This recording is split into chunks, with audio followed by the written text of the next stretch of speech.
Bien, pues nuevamente buenas tardes. En nombre del Centro para el Desarrollo Humano e Integral de los Universitarios, el CENDIU, de la Universidad Veracruzana, les doy una atenta bienvenida, agradeciendo que tengan interés en este tema y que se estén conectando con nosotros el día de hoy. Eh, Me voy a permitir presentar a nuestra ponente. Ella es la licenciada Gisela Oropesa Baena, que es egresada de la licenciatura de Psicología y de la licenciatura de Pedagogía por la Universidad Veracruzana. Actualmente cursa la maestría en Neuropsicología por el Centro Mexicano Universitario de Ciencias y Humanidades. Ha cursado diversos diplomados sobre trastorno del espectro autista y medicina del sueño. Cuenta con la certificación internacional del método PIRS, que es para el desarrollo de habilidades sociales en adultos jóvenes con autismo, así como distintos cursos sobre evaluación y atención del trastorno autista y evaluaciones neuropsicológicas. Su currículum es bastante más amplio y ha participado en diferentes trabajos, publicaciones. Actualmente se desempeña como psicóloga en el área de evaluación y diagnóstico de la Subdirección del Centro Estatal para Detección de Autismo, SEDA, del Gobierno de Veracruz. Pues sin más, licenciada Gisela, le dejo la palabra. Vamos a tener esta exposición que es aproximadamente de entre 45 minutos y una hora, y les vamos a agradecer mucho que hagan preguntas a través de un chat que estará activo pues desde casi inmediatamente. ¿Sí? Muchísimas gracias por su presencia y bienvenida, licenciada Gisela Oropesa Baena. Adelante, por favor. Muchas gracias, doctor. Entonces, bueno, pues vamos a empezar y voy a compartir pantalla. Entonces, ¿ya se ve la presentación? Muy bien. Entonces, el tema de hoy es acerca del trastorno del espectro autista en el adulto y vamos a hablar un poco acerca de la importancia del diagnóstico tardío, ¿no? Como bien sabemos, en este mes ocurrió la fecha del 2 de abril que tiene que ver con la concientización sobre el trastorno del espectro autista. Sin embargo, mucho se ha hablado acerca de los niños, pero a veces se nos olvida que los niños van a pasar a adolescentes y adolescentes van a pasar a esta etapa adulta. Entonces, para empezar, vamos a hacer un pequeño resumen acerca de qué es el trastorno del espectro autista. Entonces, se refiere a las alteraciones que vamos a ver o estas dificultades en cuanto a la interacción social y los patrones de comportamiento repetitivos, restringidos y en cuanto a intereses y actividades. Ahorita vamos a explicar un poco más. De acuerdo a la última estadística que se realizó en México en 2016, se considera que había una persona con autismo de 115. Sin embargo, en las últimas estadísticas a nivel mundial, pues se ha hablado de que la prevalencia puede ser aún mayor, ¿no? Igual se ha considerado que hay mayor prevalencia en hombres que en mujeres. Sin embargo, también se ha hablado acerca de un infradiagnóstico en el caso de las mujeres, ya que las características de, de este trastorno pueden ser diferentes en hombres que en mujeres. Y también vamos a andar un poco más al respecto. Entonces, primero vamos a hablar qué es un trastorno del neurodesarrollo.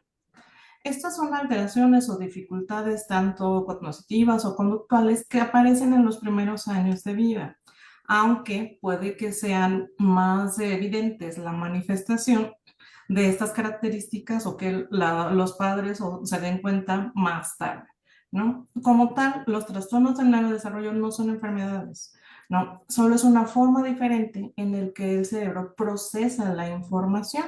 Por lo tal, esto se considera como una condición y que va a estar presente toda la vida. Todavía no tenemos un origen claro, pero puede empezar desde la etapa gestacional, que va desde cómo se conforma el sistema nervioso, y el pronóstico está en función del tiempo en el que se brinda el diagnóstico y la intervención.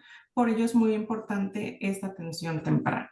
¿no? Entonces sabemos que hablamos de un trastorno del neurodesarrollo, pero en realidad es una condición, ¿no? Entonces, anteriormente se consideraba que en la clasificación anterior con términos separados como autismo infantil, síndrome de Asperger, trastorno desintegrativo infantil, trastorno generalizado del desarrollo sin especificar, y en la última clasificación todo esto queda englobado como trastorno del espectro autista, ¿no? Sin embargo, hay muchas personas, principalmente en la población adulta, que fueron diagnosticados cuando había esta clasificación anterior, que síndrome de Asperger, ¿no? Sin embargo, ahora todo se considera dentro del trastorno del espectro autista. Entonces, recordemos un poco la parte del diagnóstico. Siempre vamos a ver dificultades en la comunicación, en la interacción social, patrones de comportamiento restringidos, repetitivos, y que estas características aparecen desde la infancia y afectan a las diversas áreas de funcionamiento de la persona, ¿no? De acuerdo al DSM-5. Entonces vemos que las características principales que esta dificultad para la interacción social pueden ser evidentes en la infancia, pero muchos de ellos se pueden enmascarar o compensar las dificultades en algunos contextos. Cuando nosotros hablamos de enmascarar, quiere decir que las personas en algún punto se dan cuenta que son diferentes y comienzan a imitar o copiar los comportamientos de los demás para poder encajar, ¿no? Entonces, esto funciona, pero solo en algunos contextos, ¿no? Y generalmente estas características no van ligadas a algún tipo de discapacidad intelectual o retraso global del desarrollo. El autismo en sí mismo no me va a provocar algún tipo de discapacidad intelectual. Sin embargo, pueden tener otros trastornos comórbidos, que sería el caso de que puede tener autismo y también puede tener una discapacidad intelectual o algunos otros trastornos como trastorno por déficit de atención e hiperactividad. Pero por sí mismo en el autismo no va a haber ninguna discapacidad intelectual, ya sería otro trastorno agregado. Entonces, las manifestaciones de esta condición pues varían de acuerdo al nivel de apoyo, el apoyo terapéutico y la edad de las personas, ¿no? Este no es como tal un trastorno degenerativo. Algunas personas pueden tener ciertos retrocesos, pero es habitual que conforme vayan avanzando, vayan creciendo, vayan recibiendo estimulación de desarrollo, pues van a ir aprendiendo. Entonces, ahora sí, ya nos vamos a centrar un poco en cuanto a las dificultades para la comunicación social y la interacción social. Entonces, vamos a ver que va a haber dificultades en la reciprocidad socioemocional. Entonces, aquí lo estamos poniendo características en niños y en adultos, ¿no? Generalmente en los niños, pues vamos a ver que casi hay una falla en la atención conjunta, hay una dificultad para la comunicación verbal y no verbal, hay una anomalía en cuanto a mirar a los ojos, el lenguaje corporal, la comprensión de los gestos, puede haber una falta total de la expresión facial o de comunicación, pero también algunas de estas dificultades pueden verse por exceso o por defecto. Entonces vamos a ver la persona que no tiene ningún cambio en su expresión facial o la persona que es demasiado expresiva, ¿no? Pero generalmente vamos a ver que es diferente, ¿no? Por ejemplo, en adultos, estas dificultades para la comunicación pueden ser más evidentes en procesos más complejos, ¿no? Por ejemplo, saber cómo, cuándo unirse en la conversación, qué no decir, con quién no decirlo, cómo terminar una conversación, ¿no? Entonces puede que ya pueda establecer contacto visual porque en la infancia le dijeron que tenía que mirar a los ojos y ya aprendió, pero hacerlo hace que la persona no pueda prestar atención a la conversación o que le duele la cabeza o que le sea incómodo o incluso la expresión se ve diferente, un poco más rígida, ¿no? Entonces, en los adultos pueden haber utilizado algunas estrategias para poder compensar estas dificultades que han aprendido pues, a lo largo de la infancia y de la adolescencia, ¿no? Pero puede que en situaciones nuevas, pues vaya a haber una dificultad al momento de integrarse, ¿no? A lo mejor la persona adulta ya dentro de un contexto laboral, pues ya entiende cómo funciona toda la dinámica, lo cambian de sucursal y entonces ahí va a haber una dificultad otra vez para comunicarse con los demás, para poder entender cómo es el nuevo funcionamiento y esto pues va a ocasionar que se esfuerce de más, que me genere más ansiedad para poder comprender las nuevas reglas o normas sociales del contexto, ¿no? Entonces vamos a ver dificultades en las conductas comunicativas no verbales y verbales, ¿no? Generalmente hay una dificultad para integrar el lenguaje no verbal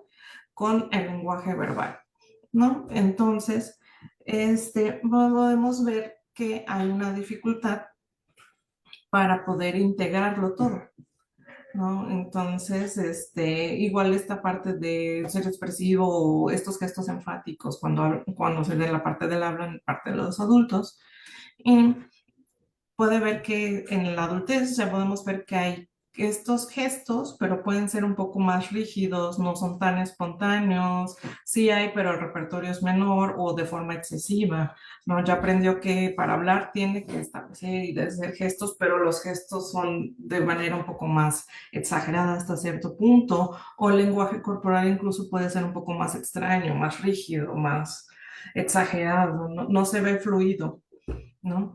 Entonces, vamos a ver que hay variaciones en cuanto a la postura, la prosodia, la expresión facial para la parte de la comunicación. También podemos ver que hay dificultad en el desarrollo, mantenimiento y comprensión de las relaciones, ¿no? Hay una dificultad para ajustar su comportamiento en los diferentes contextos sociales, ¿no? En los niños vemos la dificultad con los juegos imaginativos, ser amigos, o puede que no le interesen incluso el interactuar con las otras personas.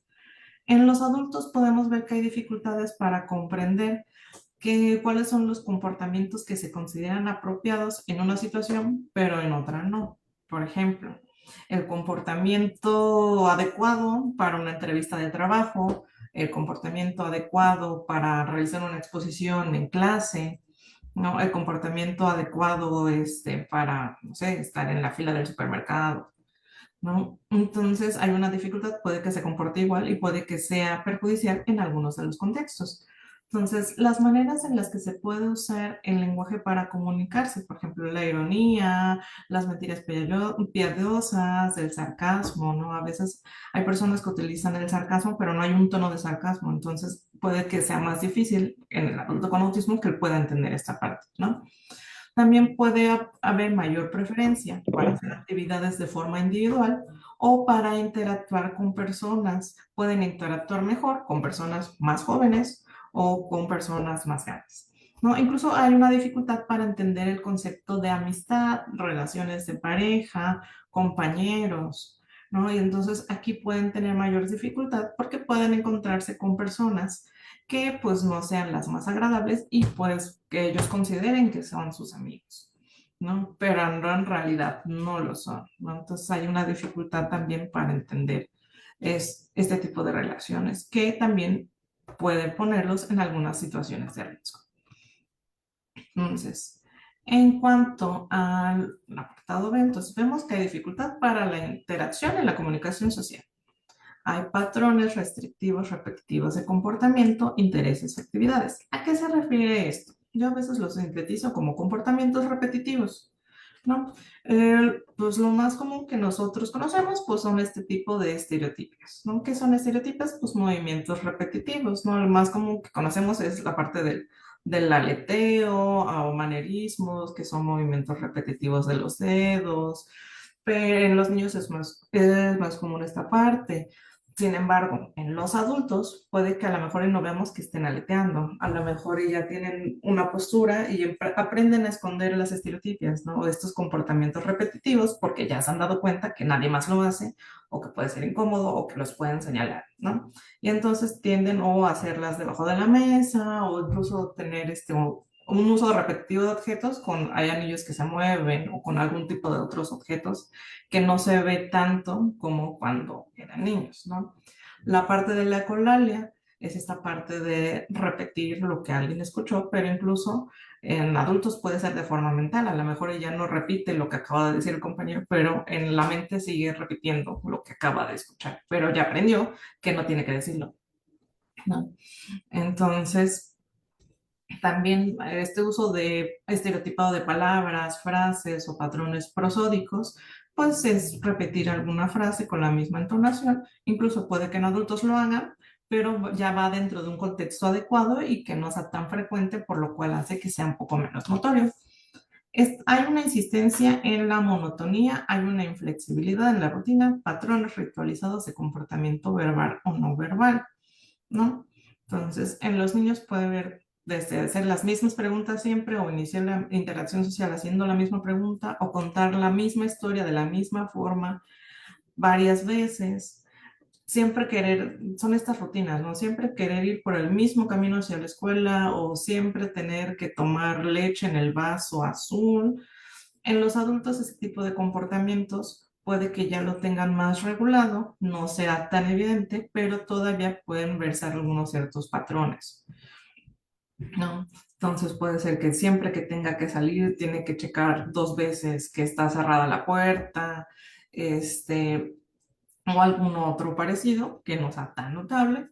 También puede haber esta angustia por los cambios pequeños, horarios, planes, cosas. Muchas veces en los niños esto me puede generar a una rabieta que puede escalar una crisis, pero en los adultos podemos ver que a lo mejor y solo se enoja, ya no tenemos la rabieta, la crisis o la explosión, pero está de malas todo el día.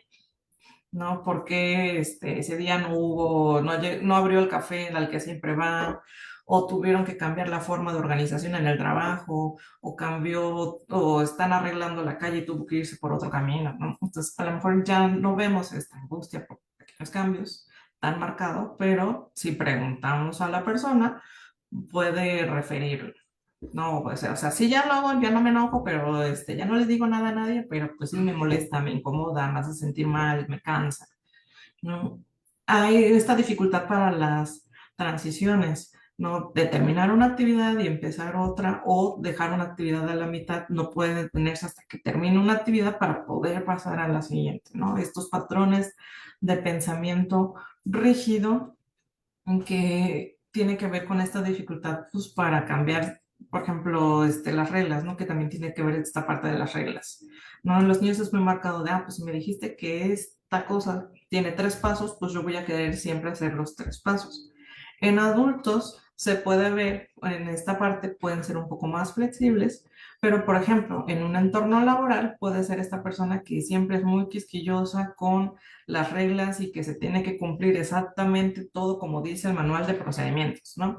Y esto puede generar una dificultad con los compañeros que a lo mejor y no siguen todos los pasos y que la persona esté muy estresada porque los demás no siguen los pasos que vienen en el manual, ¿no? Hay una dificultad para poder flexibilizar esa parte y pues eso también puede generar algún conflicto en un entorno laboral, por ejemplo, ¿no? Entonces, a veces en los adultos ya no se ven tan marcados estos patrones, pero cuando nosotros hacemos la pregunta, pues podemos ver que, no, cuando era pequeño sí me molestaba esta parte. No, pues es que yo siempre tenía que salir de mi casa con una gorra roja porque si no, no salía, ¿no? Aunque ya vemos que en la adultez algunas de estas características pueden que ya no estén presentes.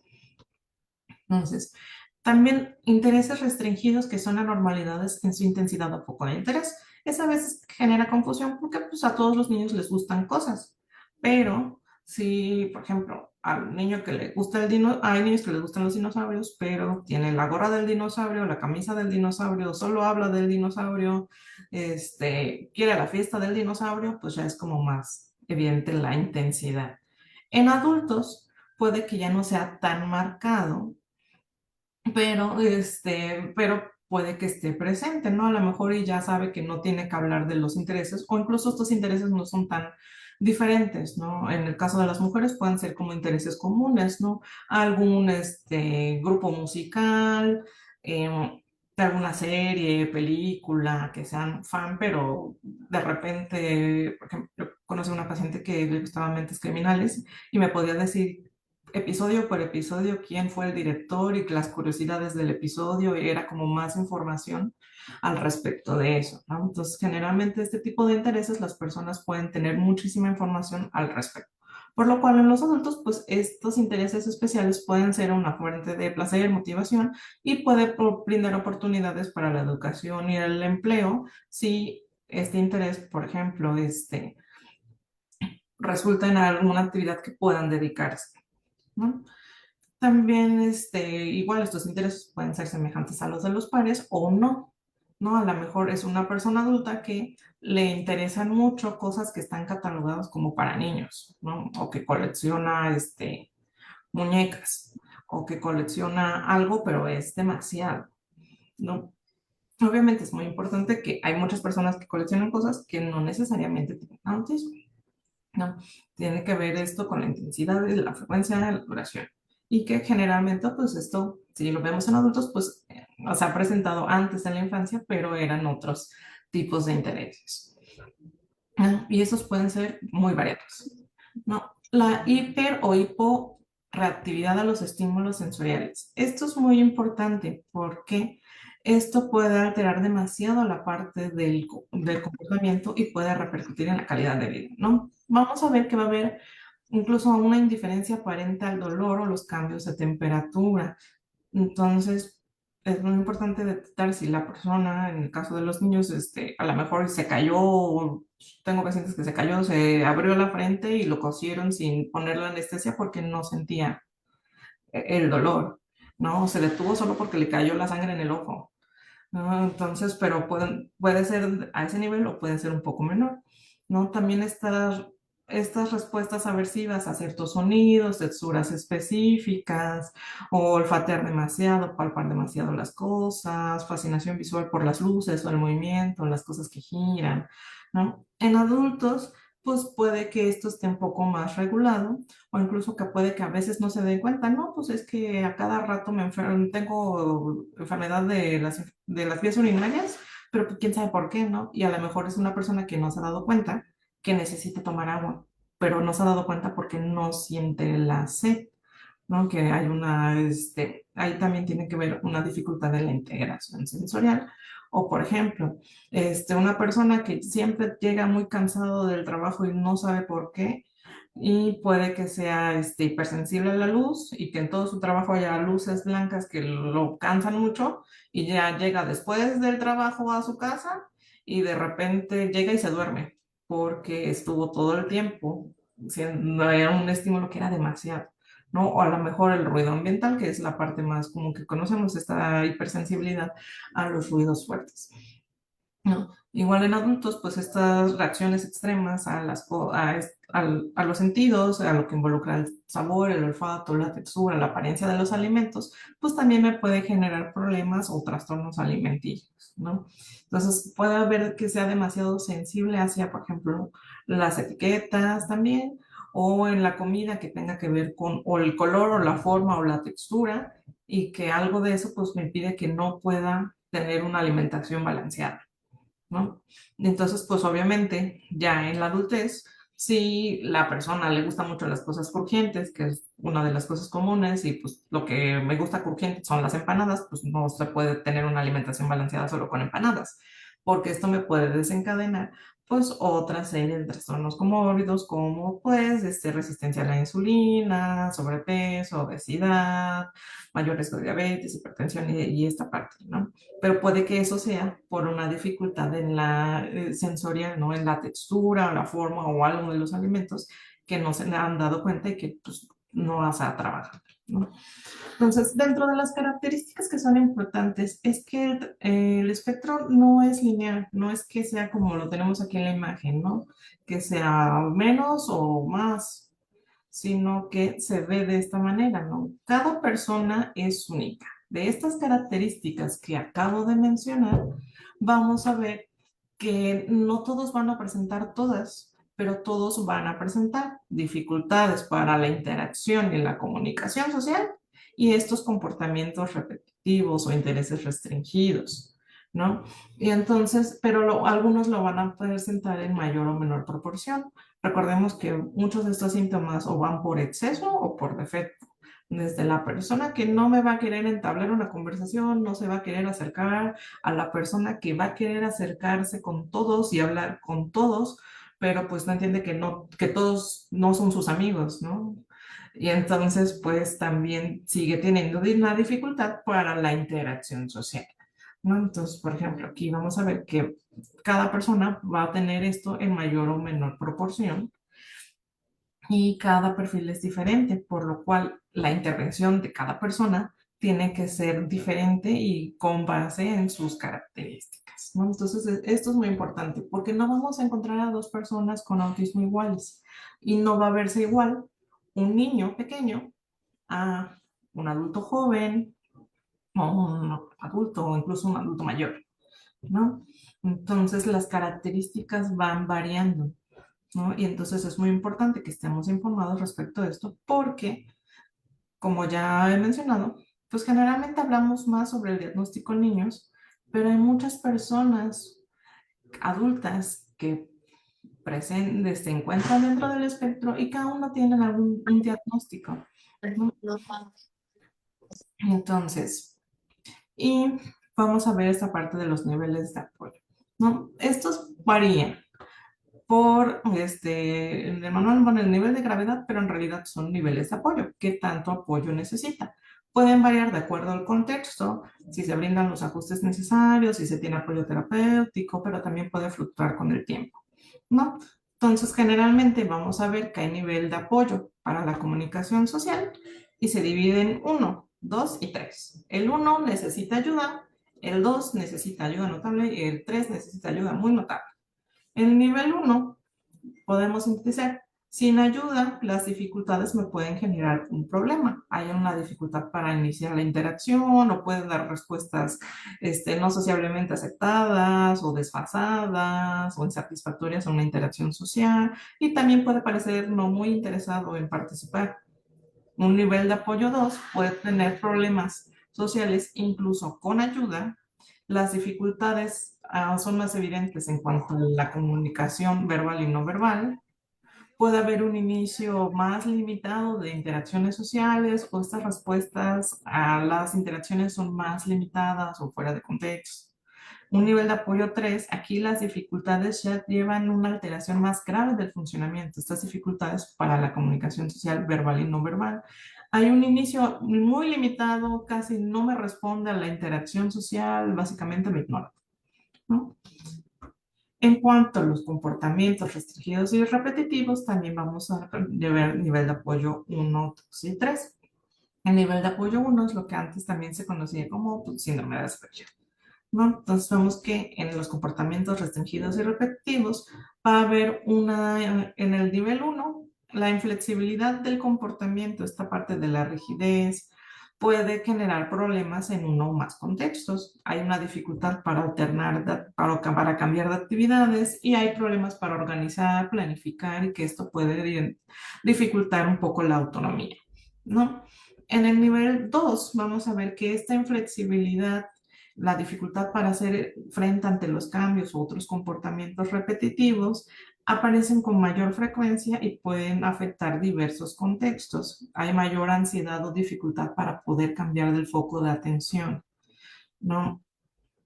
Y el nivel 3 pues ya aquí la inflexibilidad, la dificultad para hacer frente a los cambios, estos comportamientos repetitivos, pueden interferir de manera sustancial en diversos contextos y ya hay una ansiedad o una dificultad muy marcada para poder cambiar el foco de atención, ¿no? Entonces, vamos a ver, esta es la clasificación de acuerdo al DSM-5, de acuerdo al CIE-11, que es la última actualización que se realizó, habla acerca de, ya no nos habla de estos tres niveles que menciona el DSM-5, sino que nos habla de estos cinco, que es trastorno del espectro autista sin discapacidad intelectual, con alteración leve o sin alteración del lenguaje, trastorno del espectro autista con trastorno del desarrollo intelectual leve sin alteración funcional del lenguaje y en los otros se va a especificar el nivel si va de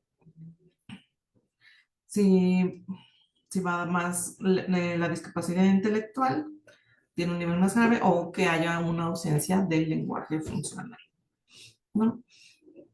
Entonces, esto también nos puede dar más pauta para saber la parte de la intervención, porque también no es lo mismo una persona con autismo o una persona con autismo con un trastorno de desarrollo intelectual, una discapacidad intelectual, y si presenta alguna alteración o no del lenguaje, ¿no? También hay algunos otros trastornos comórbidos, ¿Qué es esto? Como ya les había mencionado antes, la persona puede tener condición de autismo, pero eso puede que sea más propenso a tener algún otro trastorno aparte de eso. No, y es importante ver si la persona puede tener autismo, pero también puede tener un trastorno por déficit de atención, un trastorno por déficit de atención e hiperactividad, alguna discapacidad intelectual, algún síndrome X frágil. En el diagnóstico tardío puede haber mayores indicador o mayor probabilidad de presentar ansiedad, depresión, los trastornos de la integración sensorial, que tiene que ver con esta parte de integrar la información sensorial y que me puede generar la hiper o hiporeactividad a ciertos estímulos, o por ejemplo, en, en la parte sensorial nosotros conocemos los cinco sentidos, pero también hay otro que es la interocepción, que es la encargada de decirme a mi cerebro qué está sintiendo mi cuerpo, ¿no? Si tiene frío, calor, hambre, sed, la regulación de emociones, ¿no? Entonces, si una persona tiene un trastorno de integración sensorial, puede que también pueda tener un trastorno en el sistema interoceptivo, entonces pueda que no pueda identificar la sed, la saciedad, el hambre, el frío o el calor, y esto pues puede generar mayores dificultades, ¿no? Dificultades específicas del aprendizaje, tal como dislexia, disgrafia, discalculia, que son estas dificultades que no me van a ayudar para la parte del aprendizaje, trastornos obsesivos compulsivos, trastorno posicionista desafiante, ¿no? Ante las autoridades, puede que tenga estas dificultades con la autoridad y que sea más retador y no quiera seguir las indicaciones, los trastornos de sueño. Esto es uno de los que está menos diagnosticado y de los que menos hacen referencia, pero en su mayoría se considera que de un 40 a un 80% de las personas con autismo tiene trastornos de sueño en algún momento, ¿no? Principalmente en la infancia, ¿no? Que va desde el insomnio, que es la dificultad para iniciar el sueño, mantener el sueño, despertarse temprano, o algún otro tipo de parasomnias, que son estos eventos anormales durante la noche, como caminar dormido, rechinar los dientes, dejar de respirar, y evidentemente estas dificultades en el sueño, pues van a tener repercusiones durante el día, ¿no? Entonces es muy importante que se evalúen también estas partes para que el tratamiento pueda ser integral, ¿no? ¿Y cuáles son las dificultades más comunes, ¿no? Como ya había mencionado, esta parte sensorial, que es decir, cómo el cerebro interpreta la información y cómo da la respuesta. Entonces vemos esta hiper o hiposensibilidad a los estímulos. Hay personas que son hipersensibles, entonces el sonido de, no sé, la licuadora genera dolor porque lo sienten demasiado, pero otros sonidos que están en otra frecuencia, que también pueden ser muy elevados, hay personas que pues no les molesta, o hay personas que son hipersensibles a los ruidos más agudos, como el rechinido de los globos, el rechinido del unicel cuando lo cortan o lo rasgan, ¿no? Entonces, esta parte de las texturas, ¿no? Hay personas que no toleran ciertas texturas, hay personas que le gusta agarrar todo tipo de texturas, ¿no? Igual, también puede haber esta inconsistencia de la percepción de los estímulos, ¿no? Durante el día, la persona se puso unos zapatos que eran muy fabulosos, pero de repente empezó a hacer calor o hubo un cambio y entonces ahora esos zapatos se sienten pesados y cansan, y entonces puede ser de cambie de hiper a hipo o de hipo a hiper. Un estímulo que en la mañana no les había les había presentado alguna dificultad, pasa algo y de repente ya duele, cansa, ya puede generar alguna alteración en el comportamiento, ¿no? Esta indiferencia al dolor, calor o frío, hay que tener cuidado con esta dificultad para percibir el dolor, porque pueden lastimar sin no darse cuenta, ¿no? Por ejemplo, tuve un caso de una paciente que se cayó de la azotea de su casa porque estaba intentando rescatar a su gato de un árbol, y entonces estaba más preocupada por el gato, y a los 3 días fue de, ay, ¿por qué me duele la espalda? Porque su umbral no lo sentía. ¿no? O estas dificultades con el calor o el frío, pues puede generar más problemas, ¿no? Por ejemplo, en el caso de una persona que no sienta sed y que no tenga dificultad para percibir los cambios en la temperatura, cuando están estas olas de calor, pues es más probable que le dé un golpe de calor porque pues, no siente sed, no va a estar hidratada y pues no siente que hay más calor y no se va a resguardar o se va a buscar enfriarse, ¿no? Entonces, igual tiene que ver en esta parte del sistema interoceptivo, las dificultades, como ya he mencionado, para identificar toda esta parte.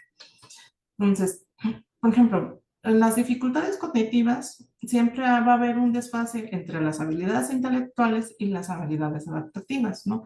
Hay personas, generalmente esto, cuando nosotros hablamos de autismo y discapacidad intelectual, generalmente estas dos están disminuidas, pero en personas con autismo pueden que ver que las habilidades intelectuales pueden estar más elevadas, o algunas sí, o otras no, y generalmente el perfil se ve muy dispar y las habilidades adaptativas pueden estar muy... ¿Qué es una habilidad adaptativa? ¿No? A lo mejor a la persona le va muy bien en la escuela, pero todavía tiene dificultades para abrocharse, cerrar cierres, ¿no? Abrir puertas, ¿no? Este tipo de habilidades también.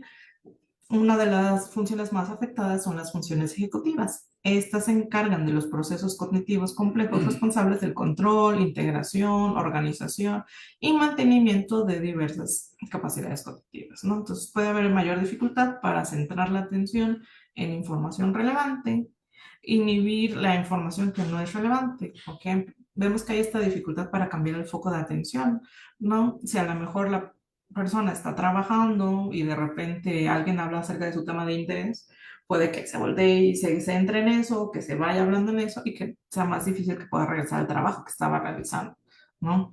Entonces, esta programación de procesos complejos, ¿no? Este seguimiento instruccional, a lo mejor se le dan 5 indicaciones de forma verbal, pero pues ahí hay una dificultad para entender el paso uno, necesito hacer primero el paso uno y luego hacer el paso dos, pero en lo que hice el uno ya se me olvidaron las otras cuatro, ¿no? O incluso planificar las tareas y las tareas secuenciales, ¿no? Primero tengo que, para hacer la tarea A, tengo que hacer 3 tareas para poder pasar a la B. Entonces, para hacer la A lo mejor hay una dificultad para saber cuáles son las 3 tareas que tengo que hacer antes, si no se da de una forma clara, precisa y concreta, ¿no?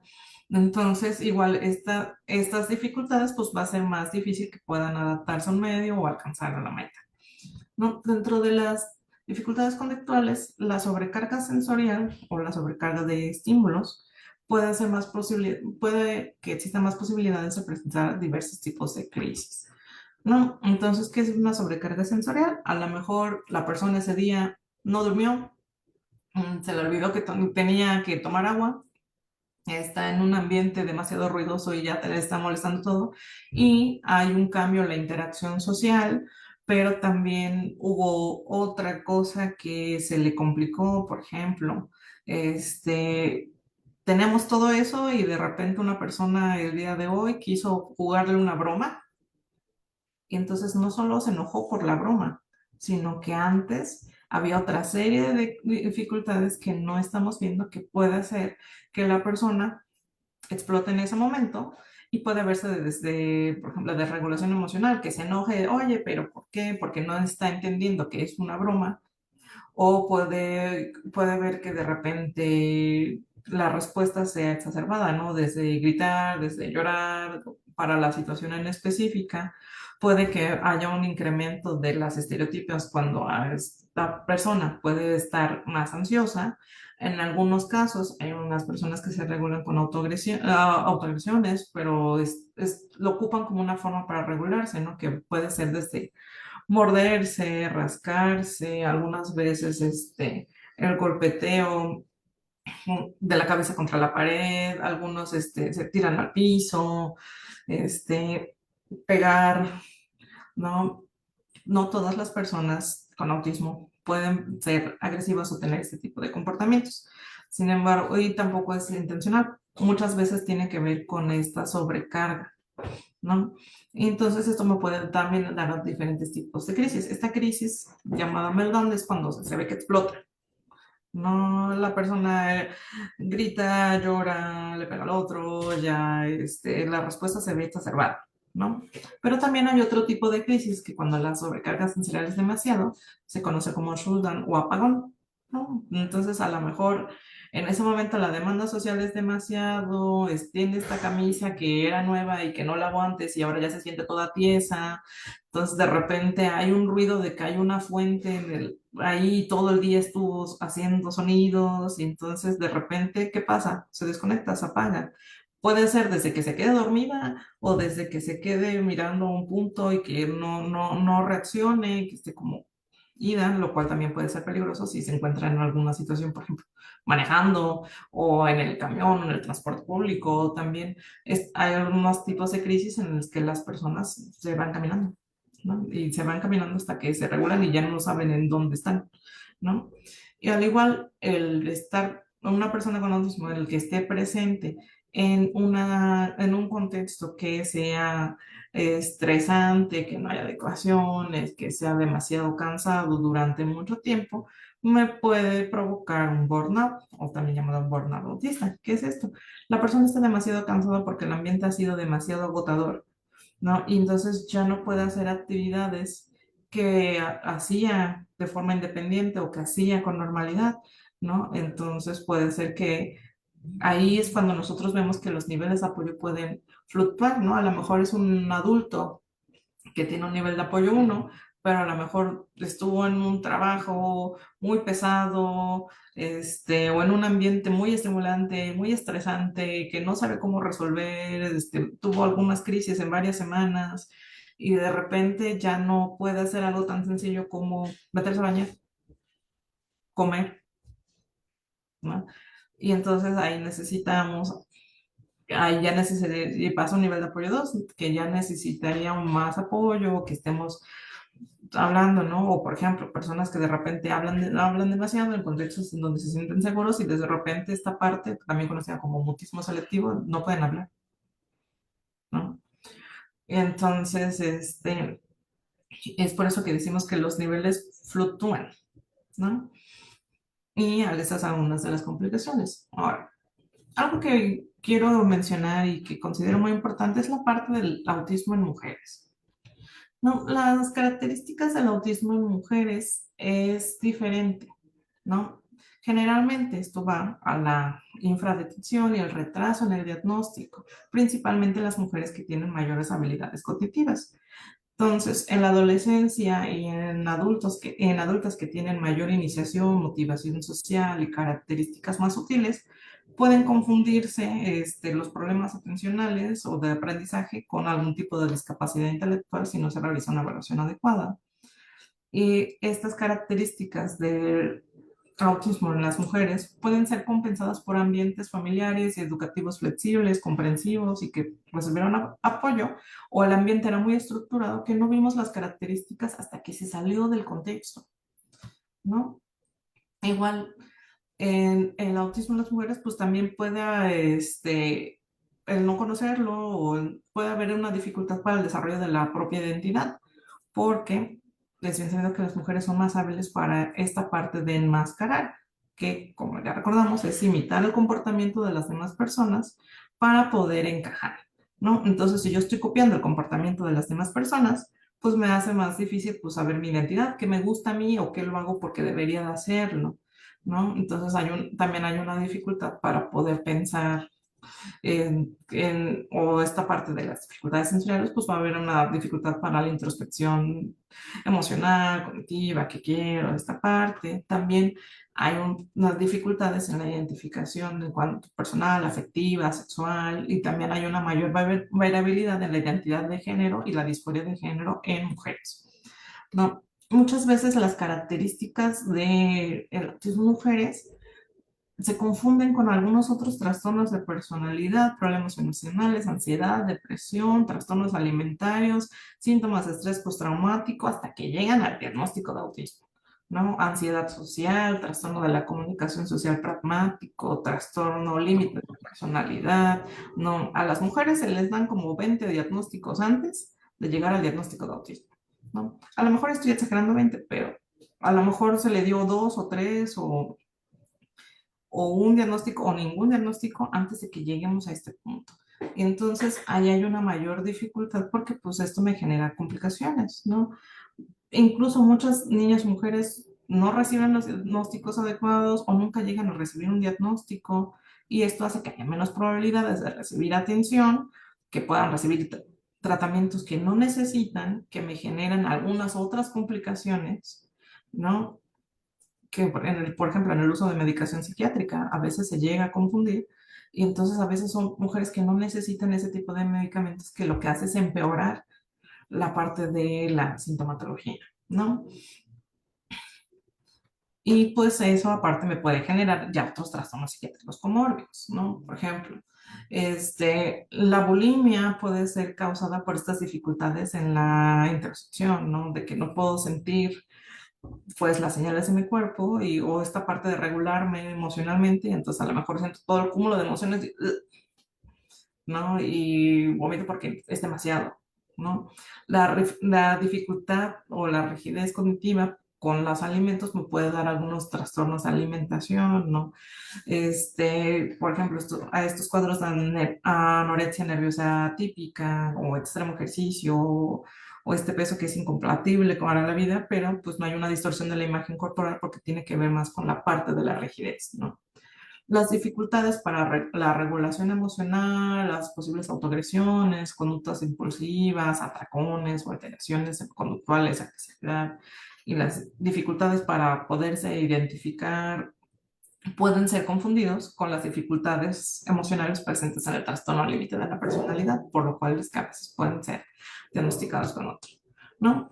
¿Qué vamos a ver a las diferencias en la presentación de los síntomas? ¿No? Vamos a ver que las mujeres tienen mayor motivación y deseo social, mayores habilidades en la reciprocidad social, mayor coordinación en el lenguaje verbal y no verbal, hay una mayor presencia de juego simbólico en las niñas, hay intereses que son más sociables, suelen tener más amistades, aunque el número es reducido y conforme van creciendo, pues se van limitando o tienden a ser ignoradas, aisladas, e incluso pueden tener esta parte de ser hiperempáticas o esta hiperemocionalidad, ¿no? Entonces a veces dicen, es que yo siento demasiado, yo siempre he sido demasiado, ¿no? Y entonces a veces, como tenemos el mito de que las personas con autismo no tienen empatía, que es un mito, sí, entonces vemos a una mujer que es hiperempática y entonces muchas veces no cuadra con ese estereotipo y muchas veces no se llega a esta parte del diagnóstico, ¿no? Las diferencias en las expectativas sociales, las niñas tímidas, pues las niñas pueden ser interpretadas como tímidas cuando en realidad tienen dificultades en la interacción social, ¿no? Entonces generalmente como tienden a imitar, pues va a ser menos evidente que se den cuenta hasta que llegan a la adolescencia que limitar el comportamiento pues no va a hacer que me integre de la forma adecuada. No, incluso hay diferencias en la comorbilidad, ¿no? Hay mayor presencia de trastornos emocionales y alimenticios en las mujeres que en los hombres y hay una mayor confusión diagnóstica cuando los síntomas en las mujeres son más severos o evidentes porque los confunden con otros diagnósticos, ¿no? Esta parte del camuflaje, compensación, enmascaramiento, todo esto es para compensar, disimular la sintomatología propia del autismo y entonces pues es muy fácil que puedan regularse en entornos sociales, tienen una técnica de imitación. En el caso de las mujeres adultas que han pasado mucho tiempo de la vida aprendiendo a enmascarar, pues va a ser más difícil que esto pueda ser eh, se pueda dar a la parte del diagnóstico, ¿no? Entonces, pero suprimir los comportamientos estereotipados, forzarse a mirar a los ojos, a utilizar como estas frases ya preaprendidas para iniciar o terminar una conversación, o estos gestos a lo mejor, que yo ya aprendí que eso es gracioso, pero lo repito como 5 veces, ¿no? O hago demasiados gestos, ¿no? Y todo esto cansa. Enmascarar cansa. Y esto me puede dar un incremento a problemas de salud mental, ¿no? El camuflaje puede ser a veces consciente, pero muchas veces puede ser inconsciente porque es un mecanismo que han adaptado para poder sobrevivir en este ambiente, ¿no? Entonces muchas veces incluso no se dan cuenta de cuando lo hacen hasta que ya es demasiado, incluso puede llegar a un burnout o agotamiento o esta presencia de trastornos comórbidos, ¿no? Y entonces es muy común que cuando llegan al diagnóstico ya tienen ansiedad, depresión, trastorno alimentario, insomnio, o algo, o todas, o una, o dos, y ya hasta el final se den cuenta, bueno, creo que pudiera presentar autismo, ¿no? Entonces también se ve esta parte de la pérdida de identidad, porque cuando las personas adultas, las mujeres en este caso, se dan cuenta de que mascaran, es como de, bueno, y entonces, ¿qué tanto me gusta? ¿Qué tanto es lo que los demás quieren? Y entonces también eso me puede generar más angustia, ¿no? Entonces, también hay una dificultad con los instrumentos estandarizados. Las pruebas estandarizadas, o que se consideran el estándar de oro en la psicología, que es el ADR y el A2-2, tienen menor sensibilidad en cuanto a niñas y mujeres con autismo, ¿no? El camuflaje puede ser más difícil que en los 45, 60 minutos que dura el A2-2, que es la escala de observación de autismo, pues es más difícil que podamos ver estas características, ¿no? También la experiencia del evaluador es importante porque si no está familiarizado en el autismo en mujeres y que se confunda con una mujer tímida, puede generar algunos apoyos para que pueda hablar, pero como esa persona ya está acostumbrada, bueno, si soy tímida tengo que actuar de esta forma y si me da la pauta va a ser más fácil que pueda actuar siguiendo la misma línea, ¿no? Entonces, pues eso hace más difícil que se puedan ver las características, ¿no? Por ejemplo, el ADR habla acerca de características de la infancia, pero en el caso de las mujeres, en la infancia es cuando son menos notorios esta parte de la sintomatología. O en el caso de los adultos, pues también es más difícil que puedan tener acceso a la información de la infancia. O los cuidadores ya no se acuerdan, o ya no están. Entonces puede ser un poco más difícil esta parte. Por lo cual, para el diagnóstico es muy importante que las personas se ocupen pruebas estandarizadas, pero también hagan una buena historia clínica, se apoyen de diversas fuentes para que pueda llegarse a un diagnóstico y que no, y que se analice de mejor manera para poder dar un diagnóstico completo y preciso, no se descarte de inmediato, ¿no? Y pues, ¿cuáles son las consecuencias? Como ya vimos, el autismo es muy variado, muy complejo. En mujeres hay una mayor dificultad porque tienen una característica, sus características son diferentes a las de los hombres y pues estas características pueden pasar desapercibidas hasta que se necesitan mayores, el ambiente demanda más y pues esto me puede afectar tanto la salud mental y la calidad de vida, ¿no? También pueden ser más propensos a vivir situaciones traumáticas de todo tipo, bullying, acoso escolar, relaciones, tóxicas, violencia sexual, ¿no? Porque hay una dificultad para interactuar, reconocer las emociones, reconocer que esas personas no son mis amigos, pedir ayuda, ¿no? Entonces hace que sean más vulnerables para este tipo de situaciones.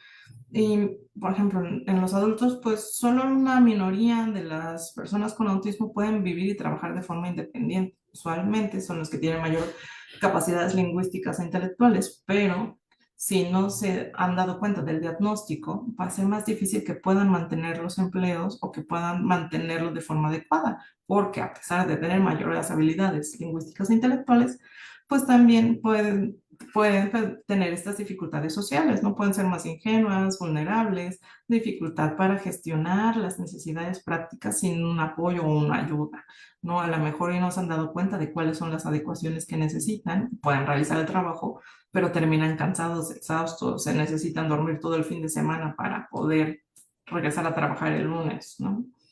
Entonces, muchos adultos que utilizan estas estrategias de compensación, estos mecanismos de afrontamiento, esta máscara, pues sufren de mayor estrés, lo que hace más propensos a ansiedad y depresión, ¿no? Y entonces, pues esto me va a generar una mayor dificultad y entonces es muy importante que nosotros sigamos informando, sigamos investigando, sigamos realizando este tipo de charlas, de conferencias, divulguemos más información y que prestemos más atención para que más personas puedan acceder al diagnóstico. El diagnóstico no es solo que me quede con una etiqueta, ¿no? Sino que también el diagnóstico me ayuda a entender cómo funciono y al entender cómo funciono va a ser más fácil que pueda saber qué adecuaciones necesito, qué apoyos necesito para que mi vida pueda ser más tranquila, ¿no? Entonces, a algunos de mis pacientes yo les dije que iba a dar esta charla y les dije que es muy importante que las personas adultas también hablen acerca de sus propios diagnósticos. Entonces, les pedí que nos escribieran un mensaje que quisieran compartir con ustedes y se los voy a leer, ¿no? Entonces, escuchamos las voces de las personas con diagnóstico tardío. Y recibir un diagnóstico de TEA representa para mí el poder nombrar y reconocer dificultades psicológicas que siempre había mantenido en silencio al interactuar con el mundo social. Es un reconocimiento humano que nos acerca a la inclusión de identidades raras, auténticas y diversas y que nos aleja del estigma o el miedo a lo desconocido. Este fue un adulto de 24 años. Siempre pensé que dormir después de socializar era por floja, que tener migrañas por ruidos o luces fuertes era por enfermiza, que era muy sensible, dramática y loca por llorar de coraje cuando cancelaban un plan a último momento, pero resultó que soy autista. Necesitaba saberlo, entenderlo, aceptarme y llamarme por quien era. Estoy aún en proceso de comprender que también necesito ayuda, aunque me dé vergüenza pedirla o aceptarla. Esta es una adulta de 28 años. Yo, mujer de 23 años de edad y apenas un año de diagnóstico. Trastorno del espectro autista. Recuerdo cómo resonó en mi mente, por fin dando respuesta a mi infancia y adolescencia. Pero ahí no acaba. Aunque tenía la respuesta, no la aceptaba. He trabajado en ello. Voy paso a paso y al fin vislumbro los frutos del trabajo. Aceptarme por fin me ha permitido tanto, me ha permitido sentir mis emociones en lugar de pesarlas. Sentir que no exagero cuando la luz se siente muy fuerte, el aire del ventilador duele y el sonido me cansa. He podido dejar de intentar ser como los demás para por fin ser yo. Cada vez un poquito más real, me ha permitido cuidarme cuando alguien se sobrepasa, no tener miedo de pedir mi espacio, mi tiempo, mi lugar. Finalmente, saberlo ha permitido a otros acercarse un poco más a mí y yo un poco más a ellos. Este es el último. Supe que mi vida no iba a ser igual cuando me detectaron autismo. El miedo y la tristeza bailaban en mi cabeza mostrando imágenes de tiempos pasados, tiempos vistos con otra perspectiva. Mis sonidos y movimientos de niño, mis gustos y mañas adolescente y mis preocupaciones y decisiones adulto joven. Todo eso lo veía con otros ojos, ojos confundidos, ojos derrotados, ojos de alguien que había sido señalado por ser diferente. Ojos despiertos. El autismo me hizo ver un mundo donde yo podía estar seguro y tenía que ser el mismo autismo el que me mostrara que allá afuera el mundo real podía ser tan maravilloso como los lugares donde nuestra mente aloja para sentirnos seguros, ¿no? Entonces, es muy importante, bueno, a mí me encantó esta parte de lo que quisieron compartir estos adultos de diagnóstico tardío con nosotros, porque es muy importante la parte del diagnóstico, porque el entender cómo funcionan y cuáles son las adecuaciones puede ayudar demasiado a mejorar la calidad de vida, ¿no? Entonces, es muy importante que todos puedan tener sus diagnósticos. Sabemos que eso puede ser un poco complicado, pero vamos a acercarnos paso a paso. A lo mejor no puedo acceder al diagnóstico formal. Hay diversas instituciones, por ejemplo, nosotros en el CRISPR, en el área de autismo, estamos brindando atención. También hay diversos especialistas. Es muy importante que chequemos con especialistas que estén capacitados, certificados y en adultos que tengan esta experiencia trabajando. Pero también si se sienten identificados con algo de lo que mencioné en esta conferencia, también se puede empezar a trabajar con cuáles son las adecuaciones que necesito, ¿no? A lo mejor y todavía yo no tengo un diagnóstico, pero sé que me molesta demasiado el ruido, la luz, ¿no? El aire de arde, ¿no? Y entonces, pues a lo mejor, ¿cuáles son las adecuaciones que necesito, ¿no? Hay muchas personas que no tienen un diagnóstico. Entonces, si nosotros fuéramos más amables con la persona que no entiende, con la persona que se aísla, con la persona que le tengo que explicar varias veces o que le tengo que señalar o enseñar con dibujos para que pueda hacer la indicación, pues el mundo sería más agradable para todos, ¿no? Y pues hasta acá nos quedamos. No sé si alguien tenga alguna pregunta. Sí. Muchas gracias, Hola, psicóloga. Y buenas sí tardes. habíamos dicho que habría un espacio para preguntas. Entonces, si quieren hacerlo a través del Zoom o igualmente activando su micrófono, nada más yo pediría que lo indiquen con la mano levantada para poderles dar la palabra.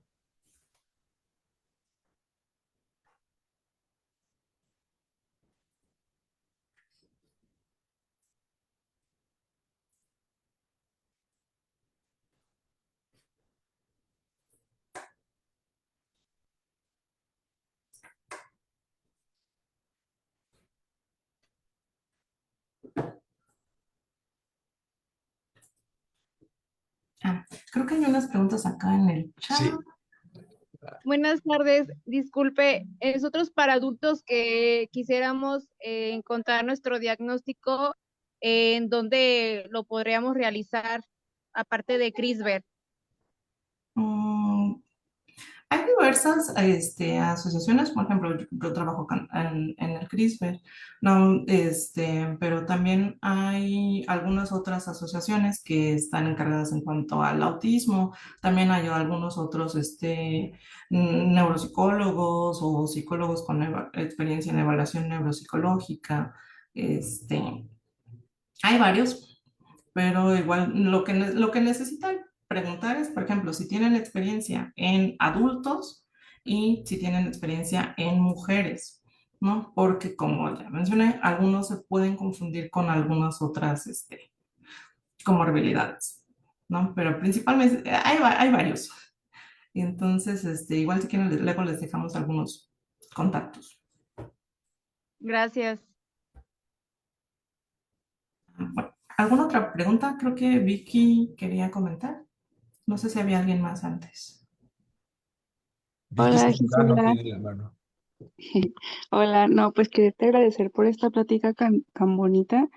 Yo estoy casada con una persona con autismo, Asperger, y el diagnóstico a esta edad, la verdad, nos ha ayudado muchísimo a entenderlo, a mejorar mucho nuestra relación como pareja.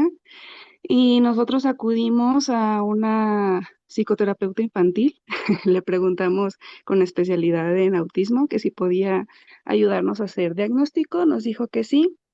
Toda la familia acudió a la entrevista, no solamente fue él, fueron los papás, hermanos y yo. Platicamos ciertas características y ya se le hace el correcto diagnóstico. Entonces, pues muchísimas gracias, muy asertivo, y muchos síntomas que pues yo puedo observar en mi esposo son completamente reales y ciertos. Entonces, no, pues muchísimas gracias por esta plática. Muchas gracias, qué bueno que sí les ayudo.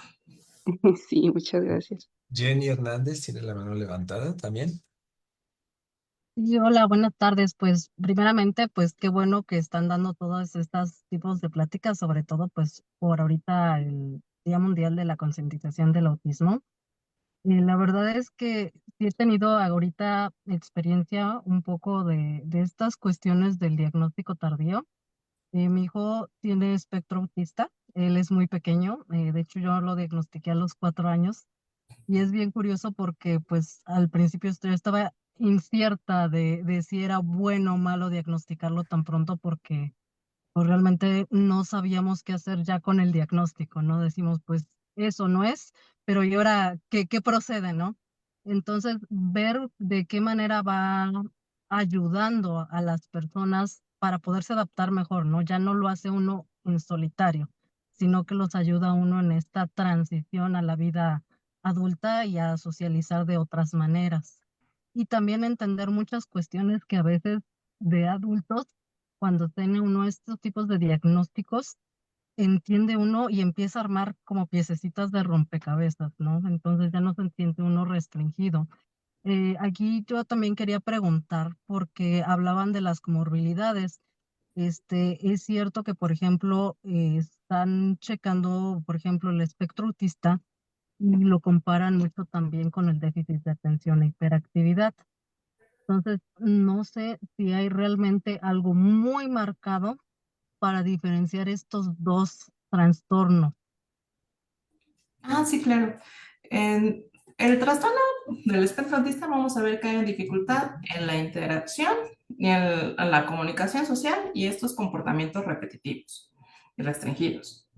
El trastorno por déficit de atención e hiperactividad, vamos a ver que hay dificultad en la atención y en estos comportamientos hiperactivos impulsivos. Pero cuando hablamos de atención, no solo hablamos de, pues es que no presta atención, ¿no? O, no escucha cuando le hablo, ¿no? Sí, tiene que ver más con prestar atención a los detalles, al seguir varias instrucciones, así, no responder cuando se le habla, pero dificultad para mantener la atención, o sea, para prestar atención, mantener atención, seguir indicaciones, responder cuando le estamos hablando por su nombre, planificar, organizar, estructurar esta concepción del tiempo, del manejo del tiempo, perder cosas, cosas que hace todos los días, ¿no? A lo mejor todos los días tiene que dejar la mochila arriba de la mesa y un día se le olvidó, la dejó abajo, un día la aventó por allá, o de repente se le olvida lavarse los dientes, ¿no? Aunque todos los días se lave los dientes, una de esas actividades cotidianas puede que presente algún tipo de olvido, ¿no? Entonces, a veces hay y estas características son, por ejemplo, déficit de atención. Ahora, de la hiperactividad y la impulsividad, nosotros vamos a ver que hay dificultades, se están moviendo, ¿no? Las personas con autismo generalmente tienen estereotipias, ¿no? Que vamos desde el aleteo o el estar con un movimiento repetitivo de los dedos. Generalmente estos movimientos son más rítmicos, ¿no? Pero una persona con TDAH puede estar sentada, pero ya se movió, pero ya agarró el lápiz, ya empezó a jugar con lo que se encontró, entonces es demasiado movimiento, ¿no? Generalmente las personas con autismo tienen estos comportamientos repetitivos cuando están demasiado ansiosos o felices o la emoción se desborda y es una forma que ocupan para autorregularse. En las personas con déficit de atención es porque no pueden mantenerse quietos, ¿no? A lo mejor entonces desde que tienen que mover, se mueven en exceso, no pueden permanecer sentados. Hay una dificultad para mantenerse callados, ¿no? Y habla, y habla, y habla, y habla, ¿no? Pero en el caso, por ejemplo, que se junta el TDAH con el autismo, hay una dificultad para hablar y socializar. Entonces puede que la persona que tenga autismo y TDAH, pues no vaya a hablar y socializar en exceso, como una persona que solo tiene TDAH, a menos que sea con las personas con las que se siente cómodo. Entonces, en el salón no habla, pero en la casa no hay quien lo calle y a cada rato está hablando, me está preguntando cosas. Y entonces la sintomatología se ve diferente, ¿no? Por ejemplo, la hiperactividad e impulsividad, ya vimos estos. Pero también tiene que ver esta impulsividad de no tolerar la espera, terminar las frases de las demás personas, ser demasiado ruidoso al jugar, parece que tiene una pila interminable y no se agota, ¿no? Entonces yo ya me cansé y todavía está corriendo, brincando y saltando. Y entonces estas son características más sobre déficit de atención, este, tanto de la parte de dificultad para prestar atención como hiperactividad e impulsividad. Puede ser uno, puede ser otro, pueden ser los dos. Y aunque tenga prevalencia de inatención, que tenga mayor dificultad para prestar atención, pues va a tener algunos comportamientos impulsivos o hiperactivos, ¿no? Si tiene los dos, pues va a ser más marcado toda esta lista de síntomas. Entonces, estos síntomas pues, son diferentes a socializar, a interactuar con nosotros, a establecer conversaciones sociales o a estos comportamientos repetitivos, ¿no? Pero a veces pueden verse las dos. Es que a veces puede haber complicación o, por ejemplo, en el caso de las mujeres, a veces si tienen TDAH y autismo, a veces el TDAH enmascara el autismo. Y entonces yo no me doy cuenta de que esa mujer tiene autismo porque habla demasiado, ¿no? Pero puede que hable demasiado porque no tolera el silencio y le da la verborrea y habla y parece que es muy sociable, pero solo habla de lo que a ella le interesa y a ella le cuenta la misma historia a todos, ¿no? Y por eso decimos, ay, es bien sociable, siempre habla con todos, pero siempre habla lo mismo, ¿no? Entonces ahí es donde vemos algunas de las diferencias. Bueno, no sé si quedó un poco más claro o ya la revolví más. No, Yo no, tengo, sí, de hecho, sí identifico varias cuestiones aquí, porque, por ejemplo, a mí me diagnosticaron hace apenas 6 meses TDAH. Y bueno, yo cuando diagnostiqué a mi hijo, yo decía, no, yo tengo TEA, porque mi hijo lo tiene, ¿no? Entonces diagnostiqué antes a mi hijo, después me diagnosticaron a mí, pero sí noto que hay, como usted menciona, algunas cuestiones que se sobreponen. Entonces, ahí es donde entra yo creo que la dificultad a veces en el diagnóstico, porque Sí. incluso con mi hijo, está diagnosticado con espectro autista, y sí noto muy marcadas algunas cuestiones, pero también noto otras cuestiones, por ejemplo, que antes no era muy social y últimamente es muy sociable. Entonces, sí empiezan como a traslaparse. Quizás me falta el diagnóstico del TDAH en él, pero Ujú. sí entiendo que existen estas comorbilidades que hacen todavía más difícil la tarea del analista y del diagnóstico. Sí, Pero y pues sí, le agradezco muchísimo la información. Bueno, sí, hay otra pregunta por parte de Lolis Méndez. Buenas tardes. Muchas gracias por la conferencia. Mi pregunta es, ¿a un adolescente de 16 años se le puede diagnosticar solo con un test y con entrevistas a él? ¿O tendrían que entrevistar también a su entorno familiar?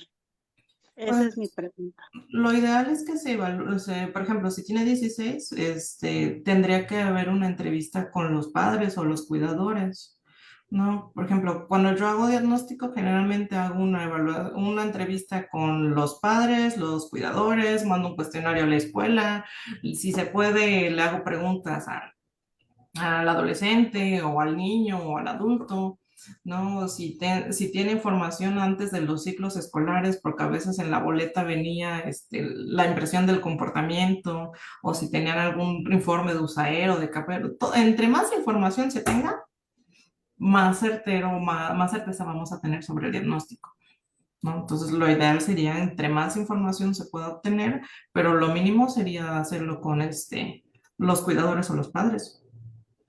Lo que pasa es que a él lo diagnosticó una psiquiatra, porque él pasó con psicólogo y le dijo que ella no podía diagnosticarlo porque no era su campo. Lo mandaron con la psiquiatra y la psiquiatra nada más entrevistó a él y a su mamá. Y con eso ella ya dijo que era Asperger, autismo, y le recetó un medicamento que yo a principios no se lo quise dar. Yo soy su abuela y Ujú. él vive con nosotros. Yo a principios no se lo quise dar porque me informé y vi que era que los podía orillar hasta el suicidio. Pero ya hablando con una pediatra, con otra psicóloga, y me dijeron, no, es que si se lo diagnosticaron, tiene que tomarlo.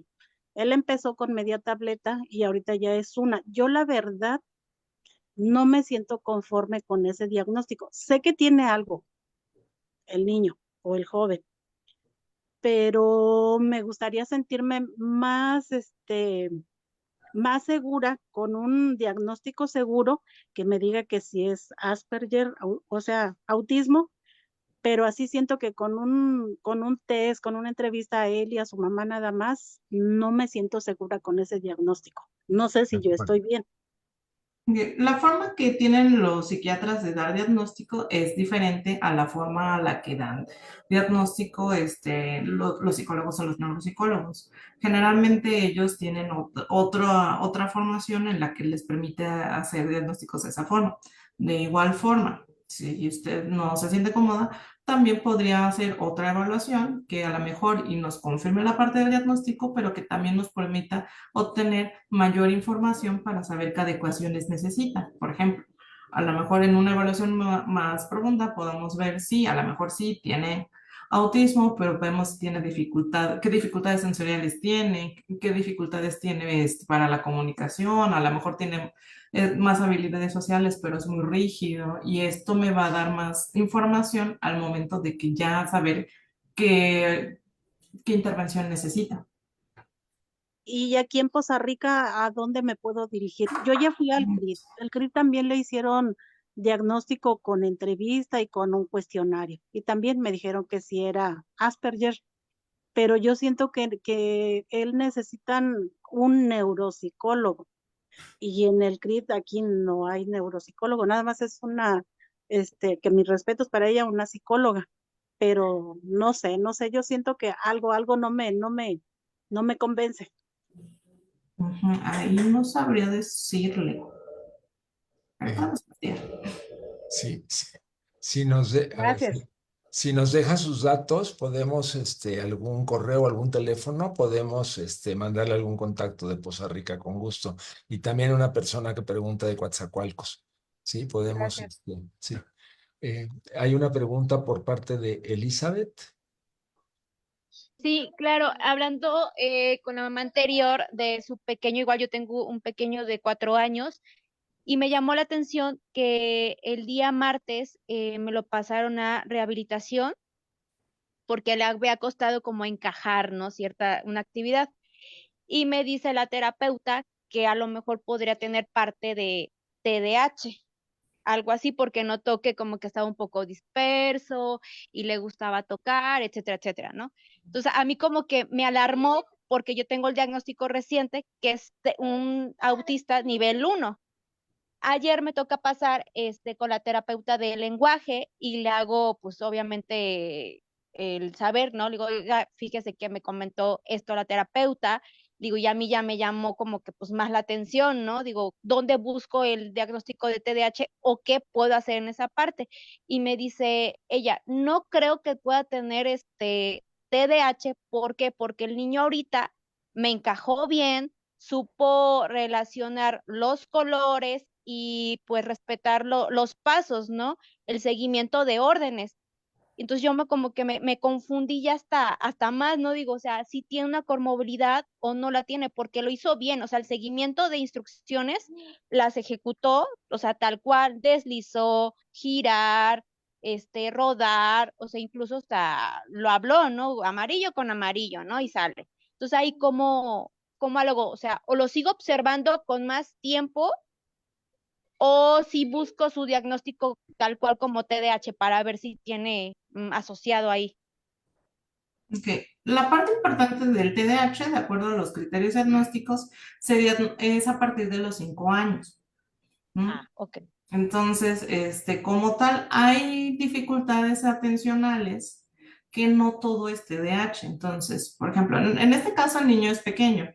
Primero, antes de poder dar un diagnóstico de déficit de atención, primero necesitamos ver si está durmiendo bien, si su sueño es de calidad, porque a ver, en su mayoría la falta de sueño en niños, en lugar de que lo veamos cansado, somnoliento, que se quede dormido, lo que va a pasar es que va a haber un incremento de la hiperactividad. Entonces, a lo mejor el día que fue a la terapia no durmió bien y entonces está más inquieto, busca para acá, no se puede concentrar, ¿no? Sí, porque Entonces, incluso, o sea, yo lo esta, llevé a las 8 de la mañana, ¿no? O sea, fue la primera hora y 7:30 ya estaba despierto y a mí me llamó la atención, ¿no? Porque me dijo eso la terapeuta. Pero ayer que ya descansó mejor, nos tocó a las 8:55, o sea, ya un poquito más tarde, pues se prestó incluso hasta más, ¿no? Y la terapeuta me dijo, pues no veo que sea por ahí.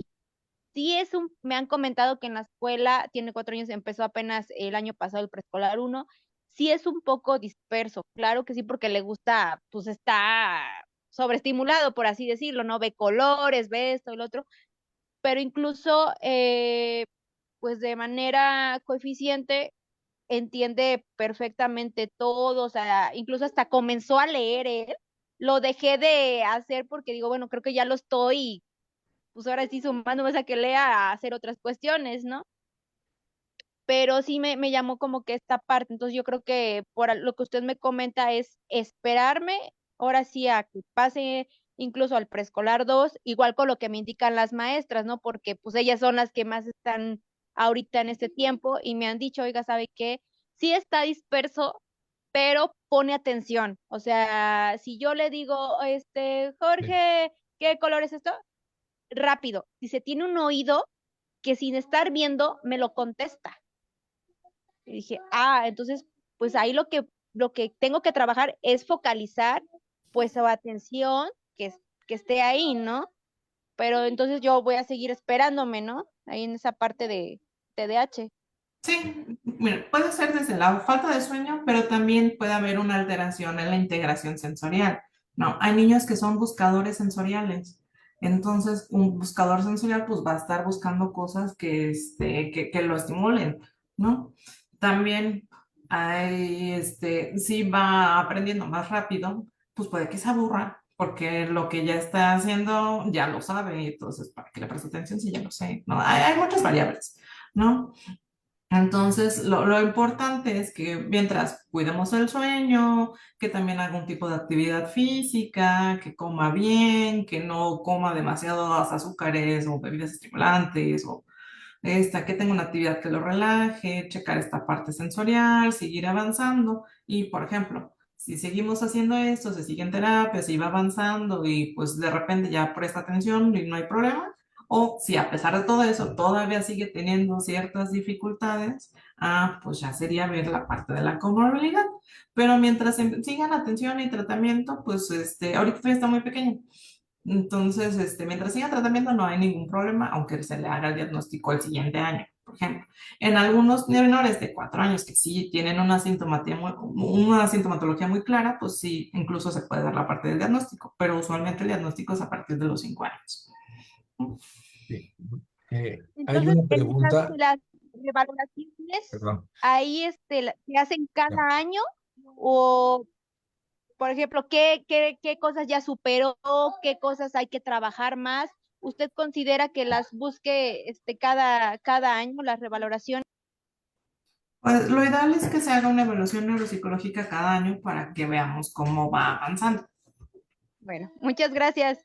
Muy bien. Hay una pregunta en el chat que dice, ¿en el TEA se puede presentar el querer practicar mentalmente las conversaciones antes de tenerlas, tanto en el cómo tenerlas y qué se va a decir, hasta incluso prever las posibles respuestas de la parte receptora? ¿Sería algo característico del TEA o no Sí, necesariamente? sí, en muchos casos es como que las personas como que hacen el guión en la cabeza y exactamente como lo describí, ¿no? Y ver como la posibilidad o toda esta parte para estar preparados al momento de tener una interacción social o una nueva interacción social. Pero sí, es muy común. Muy bien. Ya contestaron por ahí de un contacto en Orizaba para el diagnóstico. Y bueno, al parecer ya no hay más preguntas y estamos Hay más... más preguntas en el chat más abajo, creo. eh, Me bueno, aparece alguien uno. pregunta, yo soy adulto, me diagnostiqué un psiquiatra, pero ya habían hablado de eso un poco, ¿no? A través de preguntas basadas en el DSM-5. ¿Esto es correcto? ¿Es como una entrevista? Me diagnosticaron de adulta. Mm, Entonces, me perdí, es que estaba leyendo las preguntas. ¿Me la podía repetir?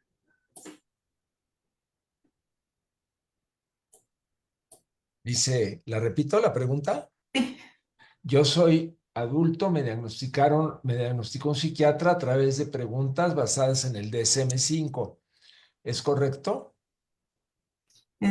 Sí, bueno, es una de las estrategias. Lo ideal sería tener una evaluación un poco más completa para ver la parte de pues sí, tenemos autismo, pero cuáles son las dificultades o cuáles son las áreas en las que se tiene que trabajar más. No, pero sí, generalmente la forma en la que trabajan los psiquiatras es diferente a la forma en la que trabajan los psicólogos o neuropsicólogos. Ok.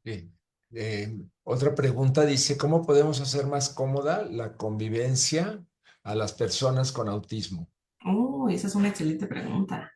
Es que como tal hay como algunas ciertas medidas generales, sin embargo, siempre es importante preguntarle a la persona con autismo cuáles son las adecuaciones que requiere en el caso de que no nos pueda responder o que no la sepa, pues es cuestión de ver principalmente, la parte sensorial, ¿no?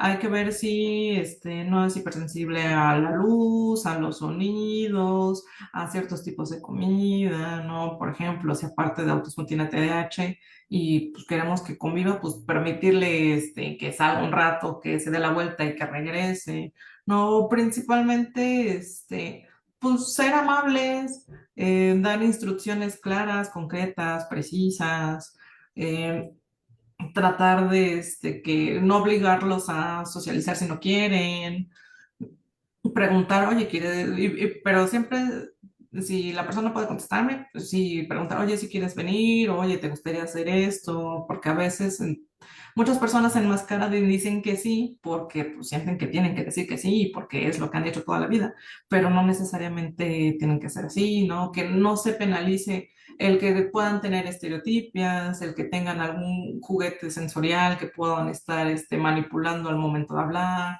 que si veo que tiene dificultad para mirarme a los ojos, que pues, permite que conversemos y que no me tenga que estar viendo, porque a lo mejor si me ve ya no me presto atención, ¿no? Son varias, ¿no? Por ejemplo, si está toda la licuadora y decirle, oye, tan siquiera anticipar, ¿no? Oye, voy a prender la licuadora, si es que no puede irse a un lado y la persona ya sabrá si se sale, si se tapa los oídos, si se pone sus canceladores, ¿no? O si yo tengo que ir a ponerle los canceladores para que no se sobresalte. Tratar de anticipar si hay algún tipo de cambios, ¿no? Por ejemplo, todo lo que las personas neurotípicas piensan que es obvio, para las personas con autismo o con alguna otra neurodivergencia no lo es, ¿no? Y entonces va a necesitar de mayor explicación o ayuda, ¿no? Entonces no hay que dar por hecho esta parte de las obviedades, ¿no? Y Ok, entonces, perdón, aquí hay otra pregunta. Dice, en lo sensorial también podría ser que no sienta hambre o necesidad de ir al sanitario.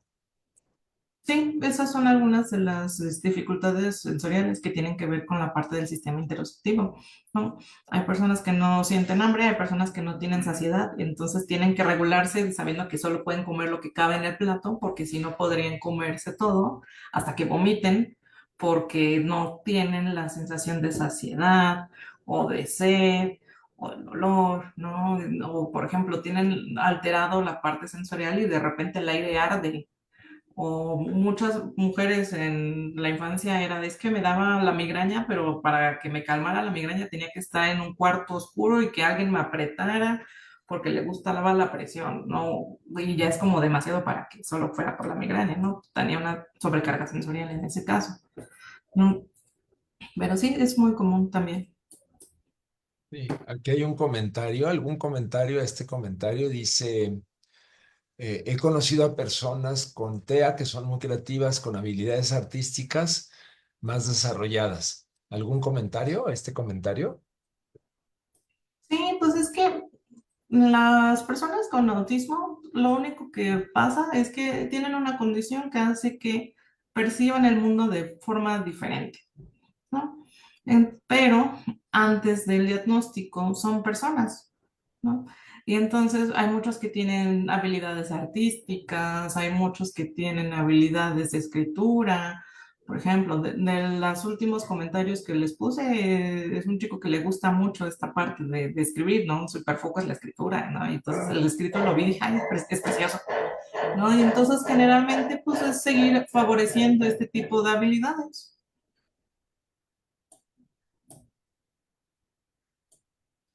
Muy bien, pues esencialmente creo que se agotaron las preguntas, también un poco el tiempo previsto. Pues sería agradecerle, licenciada Gisela, por la conferencia y a las personas asistentes y a las que hicieron preguntas también por lo mismo, ¿no? Por asistir, por participar en un tema pues tan sensible en la actualidad, ¿cierto? Hace unos días se conmemoró justamente el Día de Concientización sobre el Autismo. Estamos realmente conmemorando ese día en este momento, ¿no? Así es que, pues muchísimas gracias. A ver, y pues hasta una próxima ocasión. Nos vemos. Muchas gracias a todos por venir a escuchar la conferencia. Muchas gracias. Hasta Gracias. luego.